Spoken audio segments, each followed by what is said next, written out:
기아가 어디에 쓰일지 알아볼까요? 당연히 도형이니까 미학적 아름다움과 관련된 예술에서 많이 이용되겠지요. 기아, 목적에 맞는 아름다운 세상을 디자인하다. 옛말에 이왕이면 다홍치마. 보기 좋은 떡이 먹기도 좋다는 말이 있죠. 미국 선거에서는 외모가 좋은 사람의 당선 확률이 73%라는 조사 결과도 있었다고 해요.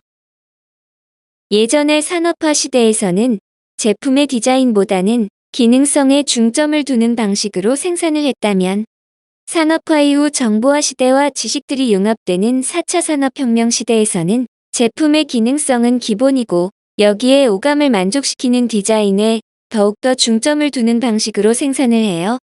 그래서 디자인은 기능에도 느낌에도 영향을 미치게 돼요.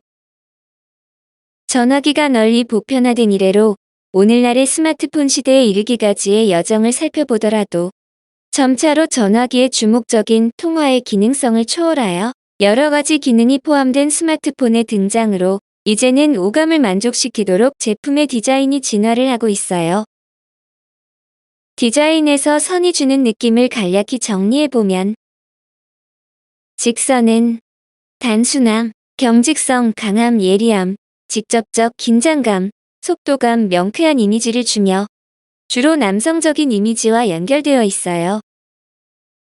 수직선은 위험, 권위 상승 형식적인 이미지이고, 수평선은 안정감, 침착성, 고요함, 무한 정적인 느낌이며, 사선은 동적, 불안정감, 불안정한 활동성, 상승이나 하강 등의 이미지이고, 가는 선은 섬세함, 고급스러움, 예리함, 예민함, 미약함 속에 팽팽한 긴장감을 느끼게 하며, 굵은 선은 호쾌함, 중후함, 무거움, 고요함, 힘찬 긴장감, 힘있는 느낌이 들지요. 긴 선은 시간성, 지속성, 약간 느린 운동감 등을 표현할 수 있어요. 반면에 곡선은 직선과는 상대적으로 풍요, 유연, 온화, 간접적, 원숙함, 리드미컬, 경쾌함 등의 감정을 나타내며 주로 여성적인 이미지와 연결되어 있어요. 원이나 타원, 포물선 등의 정형화된 기아 곡선은 명확성, 현대적, 예리함, 합리적인 리듬감을 나타내며, 정형화되지 않은 자유 곡선은 젊음, 대담함, 매력적, 탄력적, 우아함, 고상함, 변화, 유연성, 자유로운 리듬감을 나타내는 이미지와 연결되어 있어요. 직선이나 곡선의 미를 강조한 건축물의 예를 들어 볼게요. 미국 국립미술관, 동관. 사다리꼴이라는 제한적인 부지에서 대각선으로 나눈 삼각형을 디자인의 모티브로 하여 박물관을 위한 큰 이등변 삼각형, 학습센터 및 관리 사무실을 위한 작은 직각 삼각형, 전체를 통합하는 건물 중앙에 삼각형 천장 아트리움이 있어요. 직선을 모티브로 하여 현대미술의 속도감이나 힘찬 긴장감을 잘 표현했어요. 롯데 리조트, 부여 백상원. 백제의 수도였던 부여에서 현재의 공간을 거닐며 잊혀진 백제를 상상해보기 위해서 백제에 관한 100가지 상상을 하는 정원이라는 뜻을 지닌 백상원은 과거와 현대가 부드러운 곡선으로 연결되어 조화를 이루고 있어요. 사이먼스 홀은 단순한 기숙사 이상의 도시의 한 조각과 같은 기숙사로, 내부의 공용 공간은 단순히 식사와 휴식의 공간이라기보다 MIT 캠퍼스의 메인 블록에서 멀리 떨어진 기숙사에서 학생들이 상업 공간 속의 도시의 삶을 즐기며 커뮤니티를 형성할 수 있게 하며, 외부는 주변 건물들과 차별화된 독창적 디자인으로 MIT의 랜드마크로서 도시의 한 조각을 형성하고 있어요. 2017년 미래 에너지를 주제로 3개월간 카자흐스탄의 수도 아스타나에서 개최되었던 아스타나 엑스포에서 상징적인 역할을 한 카자흐스탄관입니다. 미국 시카고 건축회사에서 디자인하였으며 지름 80m, 높이 100m 규모로 완공과 함께 현존하는 구 형태 건물 중에 가장 큰 규모의 건물이 되었다고 해요. 끊임없이 새롭고 쉴 새 없이 움직이는 곳인 동대문 디자인 플라자. 꿈꾸고, 만들고, 누린다는 뜻을 가지고 있는 DDP 동대문 디자인 플라자는 전시, 패션쇼, 포럼, 컨퍼런스 등 국내의 주요 행사들을 진행하고 있고 2014년 개관 이후 동대문 디자인 플라자는 서울의 대표 관광 명소이자 문화예술의 중심으로 자리매김했어요. 특히 외관은 정형화되지 않은 곡선으로 유연함, 자유로운 리듬감, 젊음을 상징하는 장소가 되었어요. 직선대로 파리의 상징인 개선문이 있는 샤를 드골 광장의 한복판이에요. 이 개선문을 중심으로 샹젤리제 거리를 포함하여 12개의 거리가 부채꼴 모양으로 뻗어 있고 그 모양이 마치 지도 위에서 빛나는 별처럼 보이기 때문에 별을 뜻하는 프랑스어 에투알을 사용하여 에투알 광장이라고도 불러요. 개선문을 중심으로 사방팔방으로 시원하게 뚫린 직선 도로는 최단 거리이고 이동과 집중에 최적화된 모습으로 효율성을 극대화시키고 직선적인 속도감을 느낄 수 있어요. 강물이 굽이굽이 흘러가는 것처럼 우리나라 가을의 정취와 어울리는 곡선도로예요.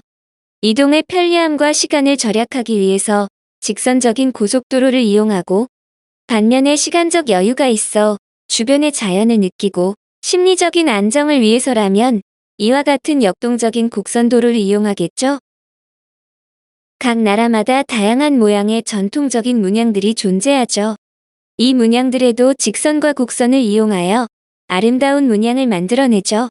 이슬람의 전통 문양인 아라베스크는 아라빈이 창안한 장식 무늬로 식물의 줄기와 잎을 도안화하여 당초 무늬나 기악 무늬로 배합시킨 것이에요.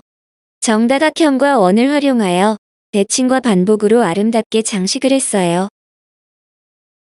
단청은 한국의 전통 목조 건축물에 여러 가지 색으로 무늬를 그려 아름답고 장엄하게 장식하는 것을 말하며 원래 주목적은 색을 칠하는 건물이 돋보이게 하기 위함이었으므로 궁궐, 사찰, 서원 건축 등 공적이고 권위를 살려야 하는 건축에 많이 사용되었어요. 물론 실용적인 측면에선 나무에 벌레가 먹지 않게 하고 썩지 않게 하기 위함도 있었어요. 단청 특유의 색상뿐만 아니라 원이나 다각형 등의 무늬를 사용하여 대칭적인 분포로 안정성을, 반복되는 패턴으로 통일성을 주는 장식이에요. 이뿐만 아니라 우리의 전통적인 문양에서도 기하적인 문양을 살펴볼 수 있어요. 원이나 다각형의 틀 안에 일정한 간격과 두께로 선분이나 원을 대칭적으로 그려 넣었고 또 다른 특징으로는 문양이 그려진 곳과 달리 문양이 없는 빈 공간이 주는 여백의 미가 있어서 답답함에서 벗어나 여유로움과 안정성을 느끼게 되지요. 기아는 전통적인 문양뿐만 아니라 현대에 와서도 많이 활용이 되고 있어요. 테셀레이션은 우리말로 총맞추기라고 하며 같은 모양의 조각들을 서로 겹치거나 틈이 생기지 않게 늘어놓아 평면이나 공간을 덮는 것을 말해요. 타일링, 타일 깔기 또는 쪽매 붙임이라고도 해요. 테셀레이션은 우리의 생활 주변에서 많이 활용되고 있는데 욕실의 타일 바닥, 거리의 보도블록, 궁궐의 단청, 포장지 등에서 쉽게 찾아볼 수 있어요. 쪼갰과 반복의 미학으로 대표되는 테셀레이션은 다각형과 같은 도형을 일정한 규칙에 의해 반복시키기 때문에 기하학의 주제로도 다뤄지고 있으며 또한 생성되는 문양이 일종의 장식미를 담고 있기 때문에 디자인과 같이 예술의 한 장르로 받아들여지기도 해요. 그래서 테셀레이션은 수학을 품은 예술이라고 칭하기도 해요. 이를 응용하여 예술적으로 승화시킨 사람은 네덜란드의 예술가 MC 애셔인데요. 기하의 평행 이동이나 대칭 이동을 테셀레이션에 이용하여 다양한 예술작품을 선보였어요. 이제는 우리 주변에서 볼 수 있는 기하적인 특징으로 어떤 것이 있는지 살펴볼게요. 우리가 일상생활에서 자주 보게 되는 맨홀 뚜껑, 너무 흔하다 보니까 맨홀 뚜껑을 무심코 지나치면서도 이들의 모양에 대하여 생각을 해본 적이 없지요. 맨홀이란 말 뜻 그대로 사람이 드나들 수 있게 만든 구멍이라는 뜻으로 맨홀의 안쪽에는 각종 통신시설이나 전기시설과 비가 오면 비를 모으는 우수관이나 상하 수도관이 설치되어 있어요. 이 맨홀의 입구를 막는 뚜껑이 왜 원 모양이 많을까요? 원 모양 이외에도 통신이나 전기시설에서는 직사각형 모양의 맨홀 뚜껑이 있기도 하지만 대체로 원 모양이 대다수예요. 도로 위에 설치되었던 맨홀 뚜껑이 맨홀 입구에서 조금 벗어나 있다면 각진 뚜껑에 의해서 차량 사고의 우려가 있기도 해서 안정성을 이유로 원형 모양으로 설치를 했어요. 이러한 이유뿐만 아니라 원 모양이 될 수밖에 없는 수학적인 원리가 그 속에 숨겨져 있어요. 그 수학적 이유에 대하여 알아볼까요? 다음 그림과 같은 정사각형 모양의 맨홀이 있다고 하면 정사각형의 한 변에 대하여 대각선의 길이는 한 변의 길이보다 항상 크므로 어떠한 원인에 의해서든 맨홀 뚜껑이 잘못 위치하여 대각선 방향으로 놓이게 된다면 맨홀 안으로 들어가는 경우가 발생하게 돼요. 그런데 원 모양의 맨홀이 있다면 원에서는 지름의 길이가 가장 크게 되고 원을 어느 방향으로 돌리더라도 지름의 길이가 항상 일정하게 되므로 맨홀 뚜껑이 맨홀 안으로 들어가는 경우는 절대 발생하지 않아요. 그래서 우리가 흔히 보게 되는 대다수의 맨홀 뚜껑은 원 모양으로 만들어지게 됩니다. 우리가 흔히 보는 자동차나 자전거의 바퀴에서 바퀴가 둥근 이유를 알고 있나요? 바퀴는 자연계에 이미 존재하는 물건을 모방하지 않고 인간이 스스로 만들어낸 가장 대표적인 초창기 발명품 중 하나예요. 고고학적 증거들에 따르면 바퀴가 처음으로 사용되기 시작한 것은 기원전 4000년경으로 탈 것에 부착된 것이 아니라 도기를 만드는 도공들이 토기를 만들 때 사용하는 물레였다고 해요. 이어서 바퀴 달린 탈 것을 사용했다는 가장 오래된 기록은 기원전 3500년경 메소포타미아였고 유사한 시기에 인도와 중국에서도 바퀴를 사용한 것으로 알려져 있어요. 효율적인 운송수단으로서 인간의 초기 문명과 함께 발달한 바퀴는 각진 다각형 모양이 아니라 처음부터 원 모양으로 만들어졌어요. 원 모양에 내재된 수학적인 원리는 몰랐지만 본능적으로 바퀴는 원 모양이 되어야만 한다는 건 알았으니까요. 그렇다면 바퀴가 원 모양이 되어야 하는 수학적 이유를 알아보죠. 원은 원의 중심으로부터 항상 일정한 거리를 유지하므로 원 모양의 바퀴는 움직이는 동안 바퀴의 중심이 언제나 땅에서 일정한 높이를 유지하게 되죠. 즉, 평평한 도로 위를 달릴 때 바퀴의 중심과 땅 사이의 거리가 항상 같게 유지되기 때문에 덜컹거리지 않고 안전하게 운반할 수 있게 됩니다.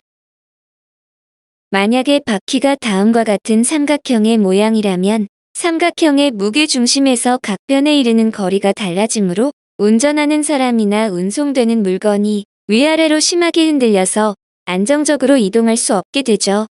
그래서 고대 문명사회에서부터 인류는 본능적으로 원 모양의 바퀴를 만들어 사용했던 겁니다. 다음 이어질 강의에서는 기아의 쓰임새 두 번째 강의로 프랙탈 도형에 대하여 알아보도록 하겠습니다.